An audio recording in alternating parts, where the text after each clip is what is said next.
Hello नमस्कार सभी दोस्तों को। कैसे हैं आप सभी? आशा करता हूँ अच्छे हैं। और आप देख रहे हैं education for all channel, next step to knowledge.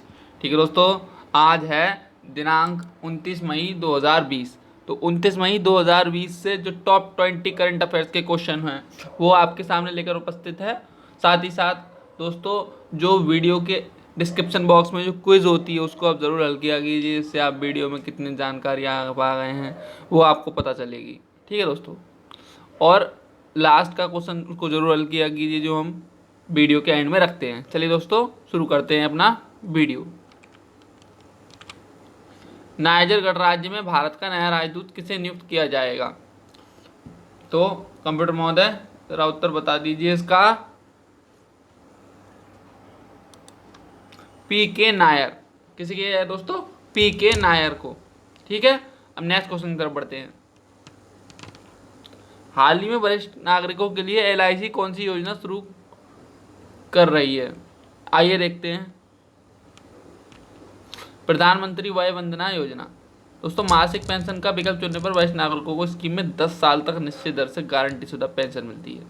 60 वर्ष या उससे ज़्यादा की आयु के नागरिकों को जो वरिष्ठ हैं अधिकतम 15 लाख रुपए तक की पॉलिसी में निवेश करने का प्लान है इसमें। ठीक है, नेक्स्ट क्वेश्चन की तरफ बढ़ते हैं। नासा द्वारा 2025 में लॉन्च किए जाने वाले टेलीस्कोप का नाम किस अमेरिकी अंतरिक्ष यात्री के नाम पर रखा जाएगा? तो आइए देख लेते हैं। Nancy grace Roman. तो ये एक अमेरिका के अंतरिक्ष यात्री थे, नैन्सी ग्रेस रोमन। इनके नाम पर रखा जाएगा इस टेलीस्कोप का नाम। चलिए नेक्स्ट क्वेश्चन की तरफ बढ़ते हैं। चार धाम कनेक्टिविटी योजना के तहत चंबा टनल का उद्घाटन किस केंद्रीय मंत्री ने किया? आइए जानते हैं। नितिन गडकरी, सड़क और परिवहन मंत्री हैं जो कि। ठीक है दोस्तों, अब नेक्स्ट क्वेश्चन की तरफ बढ़ते हैं।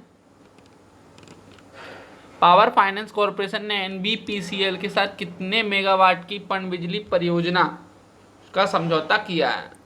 आइए जानते हैं। 225 मेगावाट। ठीक है दोस्तों, 225 मेगावाट का समझौता किया है। Next question. हाल ही में IMF ने कोरोना वायरस से लड़ने के लिए म्यांमार को कितना ऋण देने की घोषणा की है? तो देखते हैं दोस्तों कितना ऋण देने की घोषणा की है।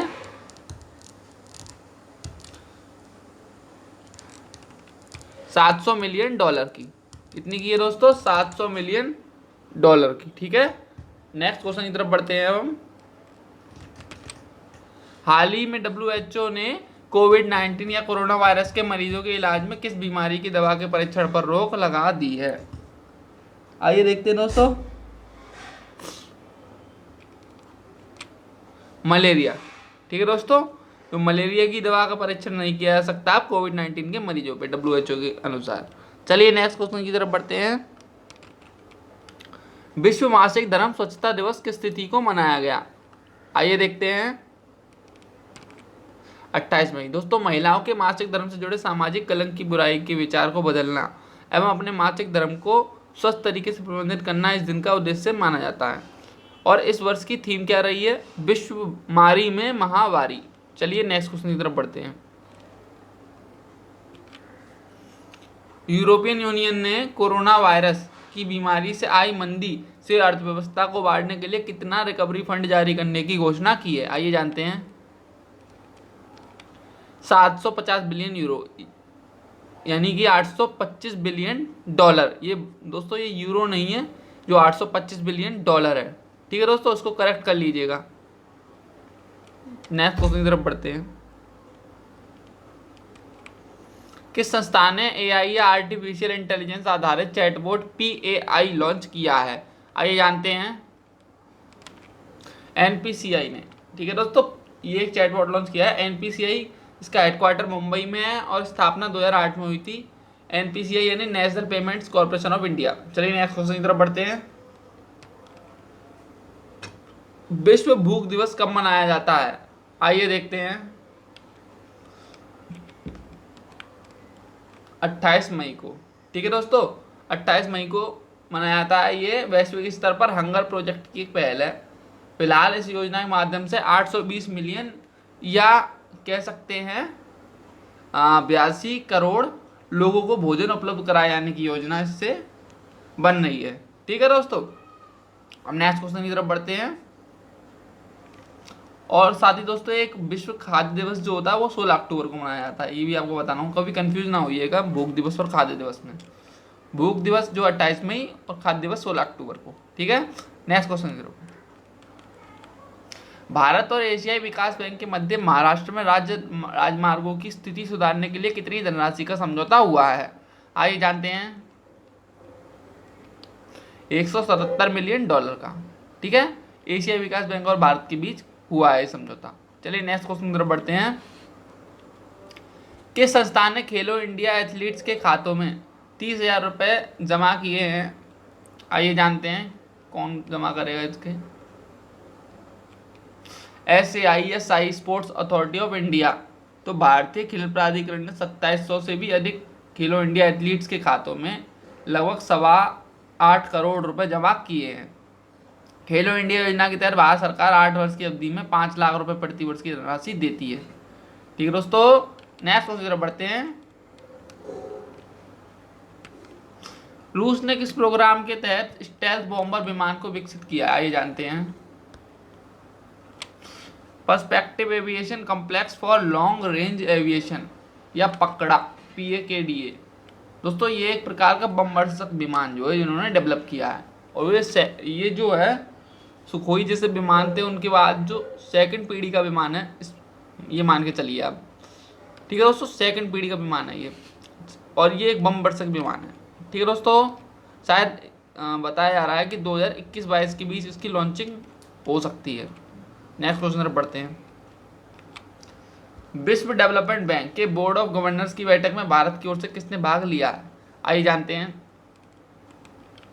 वित्त मंत्री निर्मला सीतारमण।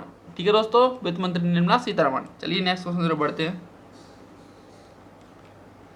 डेब्यू वनडे में हैट्रिक लेने वाले किस श्रीलंकाई खिलाड़ी को बोर्ड ने निलंबित कर दिया है?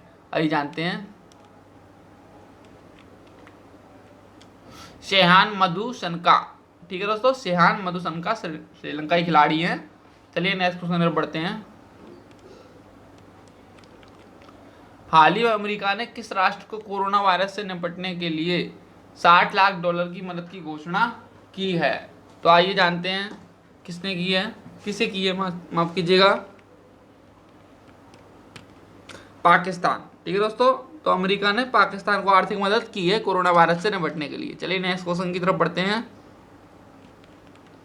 वर्ल्ड स्टील एसोसिएशन की रिपोर्ट के अनुसार भारत का स्टील उत्पादन अप्रैल 2020 में कितना रहा है? ये जानते हैं। 31.3 लाख टन। दोस्तों मार्च 2020 में भारत का स्टील उत्पादन 86.5 लाख टन था, और ऐसा माना जा रहा है कि करीब 65% की कमी आई है अप्रैल माह तक इसके उत्पादन में। चलिए नेक्स्ट क्वेश्चन की तरफ बढ़ते हैं। किस राज्य ने हाल ही में लगभग 1100 दुर्लभ पौधों को विलुप्त होने से बचाने के लिए किए गए प्रयासों पर एक रिपोर्ट प्रस्तुत की है? आइए जानते हैं। उत्तराखंड। ठीक है दोस्तों, उत्तराखंड ने रिपोर्ट जारी की है। Next question. झीरम श्रद्धांजलि दिवस का संबंध किस राज्य से है? आइए जानते हैं। उत्तराखंड। दोस्तों दरअसल एक नक्सली हमला हुआ था, उसमें जो मारे गए थे सैनिक लोग, तो उन लोगों के लिए ही कहीं ना कहीं मनाया जाता है झीरम श्रद्धांजलि दिवस, नक्सली हमले में जो मारे गए थे। ठीक है दोस्तों, अब हम देख लेते हैं 28 मई 2020 का जो क्वेश्चन हमने आपसे पूछा था। किसने payroll reporting in India in employment perspective March 2020 report जारी की है? तो इसका उत्तर क्या है? डी, राष्ट्रीय सांख्यिकी कार्यालय, NSO। ठीक है, अब हम आपसे देखते हैं आज का क्वेश्चन 29 मई 2020 का। हाल ही में किस ऑनलाइन वेबसाइट ने Karnataka state mango department and marketing corporation limited के साथ मिलकर किसानों के आम के फल होते हैं उनको ऑनलाइन बेचने के लिए प्लेटफॉर्म बनाया है? तो A Amazon, B Facebook, C Flipkart, D none of the above. आप इसका प्रश्न का उत्तर वीडियो के कमेंट बॉक्स में जरूर दीजिएगा। साथ ही साथ आपसे आग्रह है कि वीडियो की क्विज जो है जो डिस्क्रिप्शन बॉक्स में उसको हल कीजिएगा। चैनल को हमारे सब्सक्राइब कीजिए, वीडियो को लाइक कीजिए। ठीक है दोस्तों, आप देख रहे थे education for all channel. Video देखने के लिए बहुत बहुत धन्यवाद।